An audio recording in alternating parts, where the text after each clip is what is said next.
হাসির রাজা, জ্ঞানের রাজা, রসিক রাজা। মানে আমি তোমায় সকাল সকাল কোন অলক্ষণে কথা বললাম রানী? আমি তো কিছুই বুঝতে পারছি না। বললেন না, অলক্ষণে কথা বললেন না। ভুলে যাবেন না, আমি আপনার রানী, এই কৃষ্ণনগরের রানী।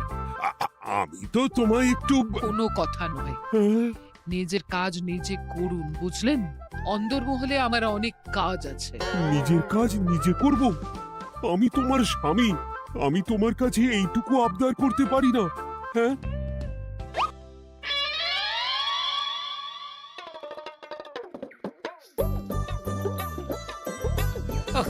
আজ গিন্নির সাথে বচসা করতে গিয়ে দেরি হয়ে গেল। মহারাজ আবার আমার দেরি দেখে রেগে না যান।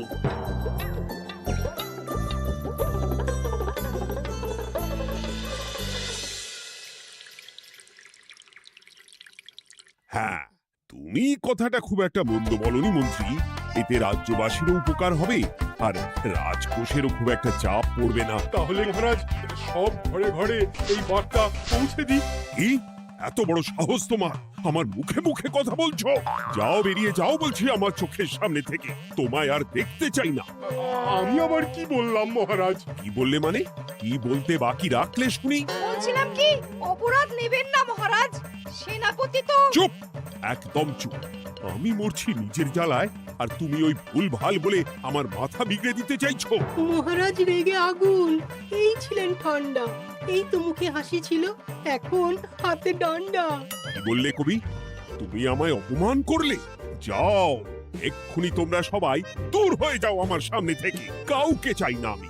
এই মুহূর্তে রাজসভা আমি শূন্য দেখতে চাই, না হলে আজ সব কটার গর্দান নেব আমি। যাও বলছি।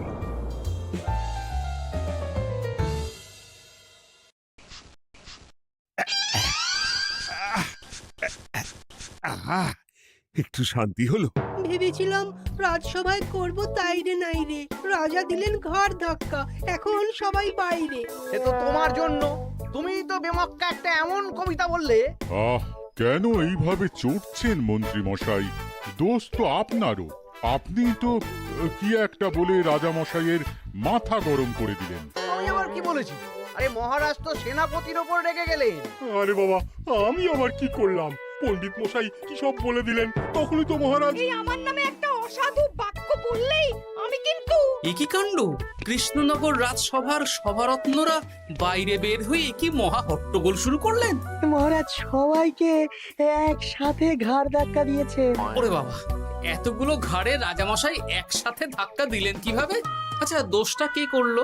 দোষ করেছে ও, দোষ করেছে ও। দোষ করেছে ও। দোষ করেছে ও। এবারেও কেউ একমত হতে পারলেন না কে দোষ করেছে। আচ্ছা বেশ, কি হয়েছে কেউ একটা খুলে বলুন দেখি। আমি বলছি, মহারাজ বেশ খোশ মেজাজি ছিলেন, কিন্তু হঠাৎ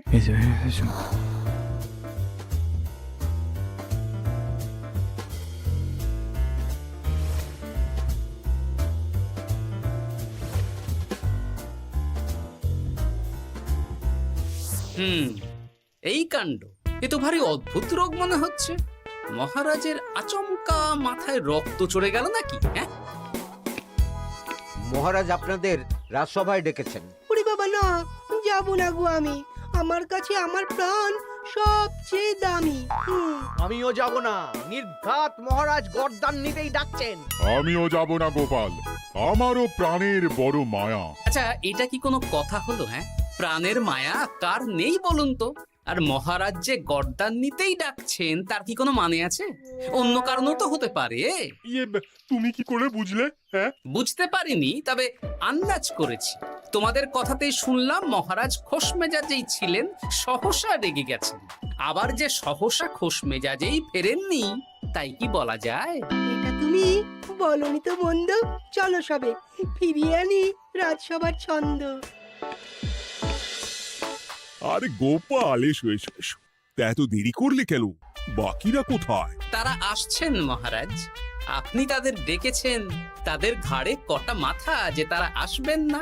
কিন্তু মহারাজ, আমি অন্য কথা ভাবছি। কি কথা গোপাল? আপনি নাকি সভায় আজ হঠাৎ সবার উপরে রেগে গিয়ে তাদের সভা থেকে বের করে দিয়েছেন মহারাজ? এ কি সত্যি মহারাজ?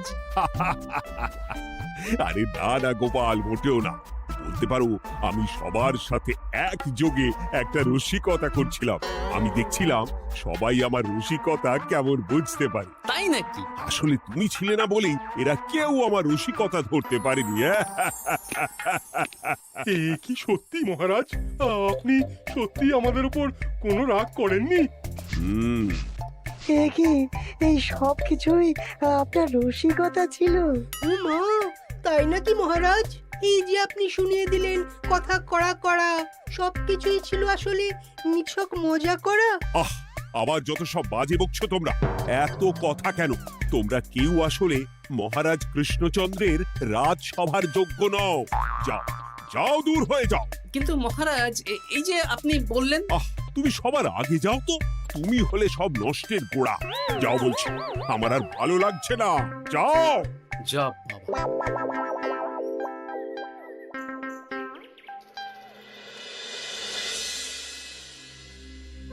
কি বুঝছেন? না না না, আমি তো সবই ঠিক দেখছি রানীমা। হ্যাঁ, এটা ঠিক যে নারীর গতি কিঞ্চিত চঞ্চল বটে, তবে তা তো হতেই পারে। বাকি সবটাই ঠিকই আছে। তাহলে এমন হচ্ছে কেন? মহারাজ এইভাবে যখন তখন রেগে যাচ্ছেন কেন? আজ শুনলাম আপনাদের সভা থেকে দুবার বের করে দিয়েছেন, আবার ফিরিয়ে এনেছেন। হুম হুম হুম। আমি ওষুধ পাঠিয়ে দিচ্ছি, আর মহারাজের কিঞ্চিত বিশ্রামের দরকার। হ্যাঁ, তোমার মাথা আর আমার মুন্ডু।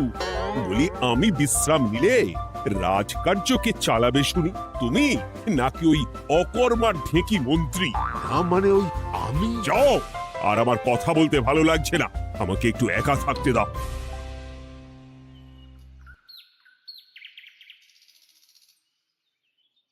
ব্যাপারটা কি বুঝলে গোপাল? রাজবৈদ্য তো মহারাজকে দেখতে রাজবাড়িতে গেছেন। কি মনে হয়? গতকালও আমি যখন বাগানে গেলাম,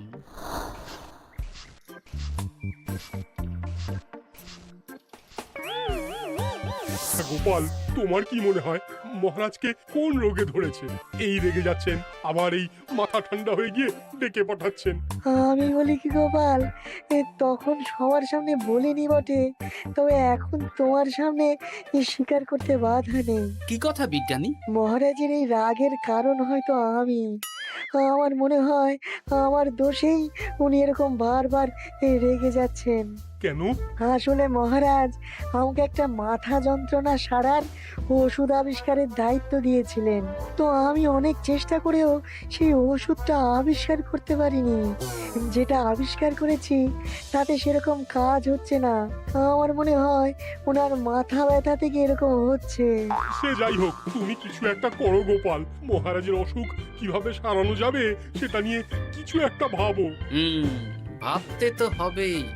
আজ সন্ধেবেলায় তুমি তোমার বাড়িতে বাকি সভাসদদের ডেকে আনো, আমি সমাধান সঙ্গে নিয়ে সময় মতো চলে আসবো। আচ্ছা বেশ, তাই হবে। আমি এখনই বাকিদের খবর দিয়ে দিচ্ছি। আর বিজ্ঞানী, একটু এদিকে এসো তো, একটা কথা আছে।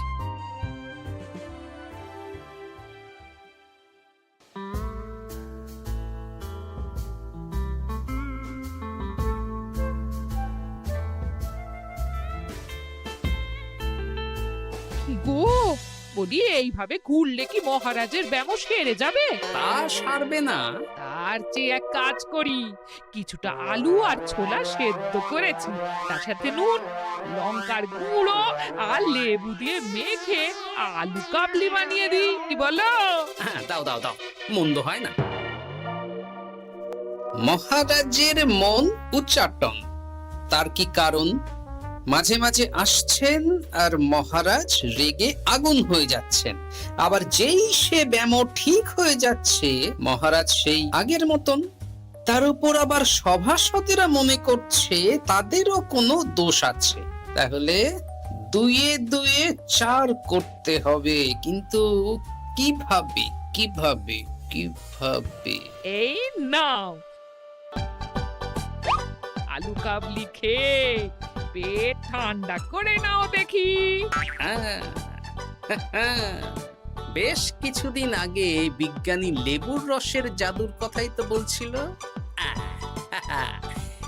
আচ্ছা গিন্নি, তুমি তোমার বিয়ের সময় তোমার বাবার মুদির দোকানের একটা কাঠের ছোট বাক্স পেয়েছিলে না, যাতে শ্বশুর মশাই মোহর রাখতেন? উমা, সে বাক্স তো ঝুলকালি মেখে আছে গো, তা দিয়ে তোমার কি হবে? ঝুলকালি লেগেছে? বাবা বাবা বাবা, তাতে তো আমার কাজ আরো ভালো হবে। যাও যাও যাও, নিয়ে এসো দেখি। আমি ততক্ষণে বেশ খানিকটা অদৃশ্য কালি বানিয়ে ফেলি। না না, আমি তো বলছি মহারাজের কোনো রোগ নেই, সামান্য উদ্বেগ ছাড়া আর কোনো সমস্যাই নেই মহারাজের। তাহলে মহারাজ আমাদের এই তুর্কি নাচন কেন নাচাচ্ছেন শুনি, মস্করা করে?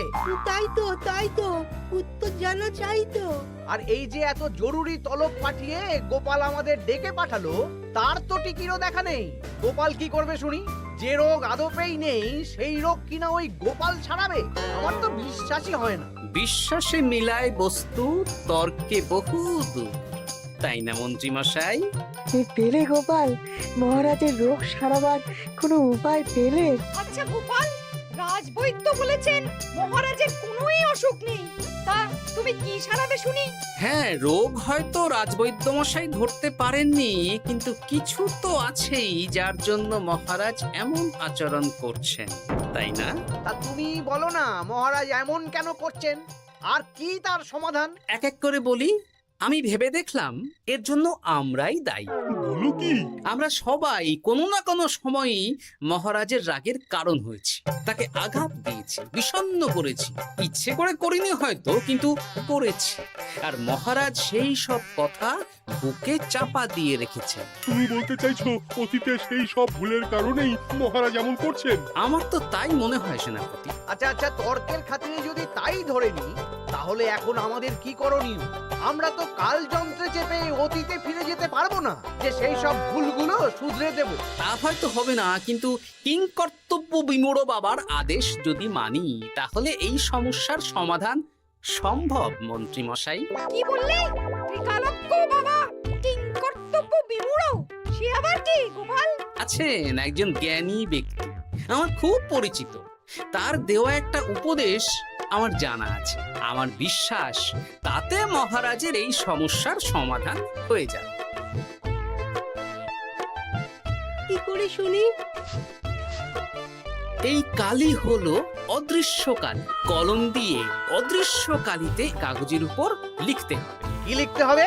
লিখতে হবে যে মহারাজের সাথে অতি সাম্প্রতিক কালে আমরা যা যা অন্যায় করেছি তাই লিখতে হবে। কোনো মিথ্যে কথা লেখা যাবে না। তবে চিন্তা নেই, অদৃশ্য কালি, ফলে কেউ কারো লেখা পড়তে পারবে না। এইবার এই কাগজ ভাঁজ করে ফেলে দিতে হবে এই বাক্সে। বাক্সে তালা, তার চাবি থাকবে মন্ত্রী মশাইয়ের কাছে। আবার আমার কাছে কেন? পরে যাতে কোনো সন্দেহ না করেন, যা সন্দেহবাতিক মৌন আপনার। বললে এইবার এই বাক্স সারা রাত নদীর ধারে বটতলায় পড়ে থাকবে, চাঁদের আলো পান করবে। তারপর সকালে আমরা সবার সামনে এই বাক্স ফেলে দেব নদীর জলে। সবার অন্যায় সারা রাত চাঁদের আলো পান করে শুদ্ধ হয়ে ভেসে যাবে নদীর জলে। ব্যাস ব্যাস, আমরা সবাই পাপ মুক্ত হয়ে যাব। একদম সবাই শুদ্ধ হয়ে যাব, আর মহারাজের ব্যামো সেরে যাবে। কিন্তু তুমি কোনো চালাকি করছো না তো গোপাল? অদৃশ্য কালিতে লেখার সাথে আমি আর কোন চালাকি করব মন্ত্রী মশাই? দেখুন, আমি একটা কাগজে লিখছি। কি কিছু বোঝা যাচ্ছে? সত্যি তো কিছু বোঝা যাচ্ছে না যে আদৌ কিছু লেখা হয়েছে কি হয়নি। তাহলে লেখা শুরু করা যাক। এক এক করে লিখুন আর কাগজ ভাঁজ করে বাক্সে ভরে দিন।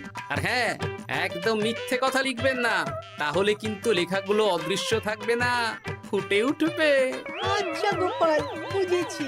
কলম কালি মন, লেখে 3 জন। মিথ্যে কথা লিখে দিলেই ঘটবে অঘটন। আমি বাক্সটা নদীর পাড়ে সঠিক জায়গায় রেখে আসব। তারপর কাল সকালে সবাই মিলে এই বাক্স ফেলে দেব নদীর জলে। ঠিক আছে?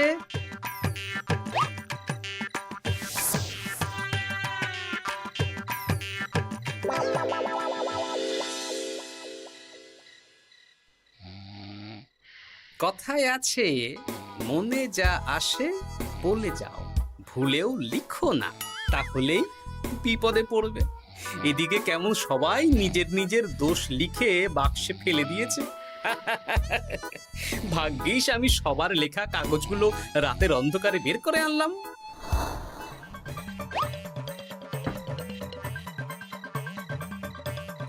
এইবার এই কাগজগুলো ঢুকিয়ে দিলেই কেল্লা ফতে। এখন সবার পাপের স্বীকারোক্তি আমার হাতের মুঠোয়।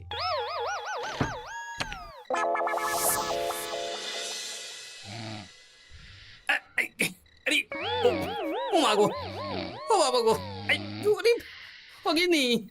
বলি নাক ডেকে তো ঘুমোচ্ছ, আর পিঠটা একটু চুলকিয়ে দাও দেখি।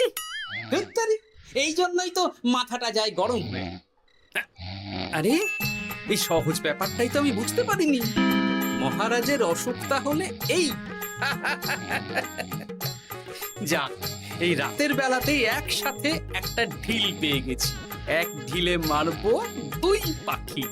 রাজার অসুখও সারবে, আবার সব কটা পাজি শায়েস্তাও হবে। হ্যাঁ,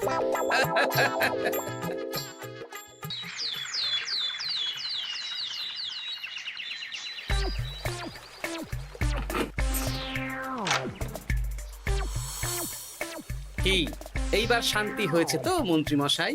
যেমন অদৃশ্য লেখা ছিল সেরকমই আছে তো? কিন্তু এতে কি মহারাজের রোগ সেরে যাবে? যাবে না মানে? মনে করুন সেরে গেছে।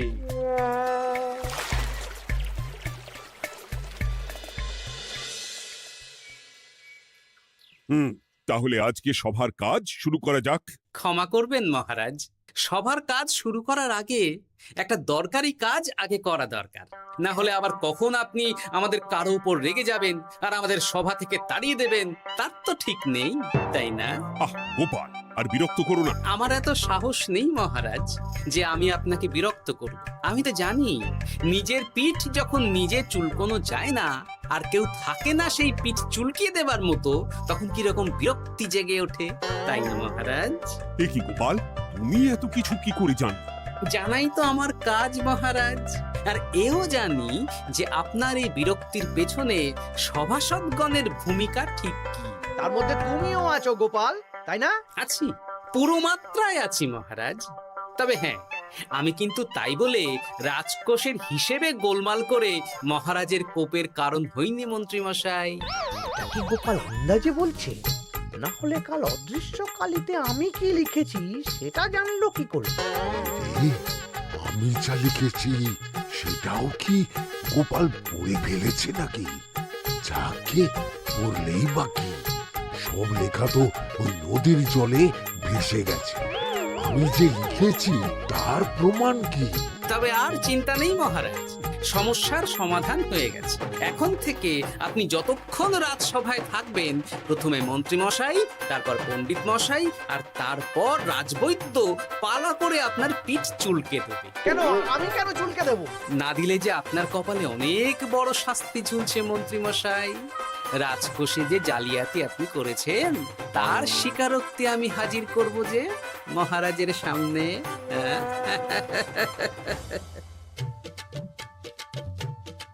এই নিন মহারাজ, মন্ত্রী মশাইয়ের পাপের স্বীকারোক্তি। আপনি আগে মন্ত্রী মশাইয়ের লেখাটা পড়ুন, তারপর একে একে সকলের স্বীকারোক্তি দিচ্ছি।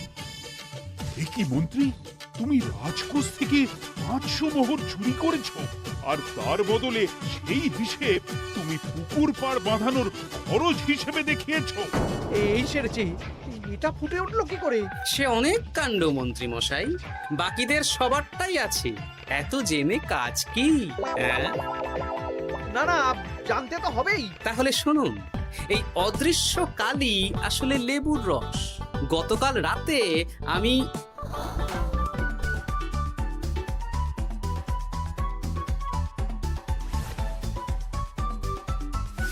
এবার লেবুর রসে অদৃশ্য লেখা কেন বা কিভাবে ফুটে উঠলো সেটা বিজ্ঞানী বোঝাবে। লেবুর রসে লেখা আগুনের তাপে ধরলে ফুটে ওঠে, কারণ লেবুর রসে থাকা অম্ল কাগজের সাথে থাকা শ্বেতসারের সাথে বিক্রিয়া করে এবং তাপ পেলে সেই বিক্রিয়া দ্রুত হয়ে কাগজের শ্বেতসার রাসায়নিকভাবে পরিবর্তিত হয়ে গাঢ় রং ধারণ করে। অনেক দিন আগে বিজ্ঞানীর কাছে ব্যাপারটা জেনেছিলাম, আজ কাজে করে দেখালাম। এবার মন্ত্রী মশাই দেখুন, মহারাজের সেবা করা ভালো না তার বদলে চাবুক খাওয়া ভালো।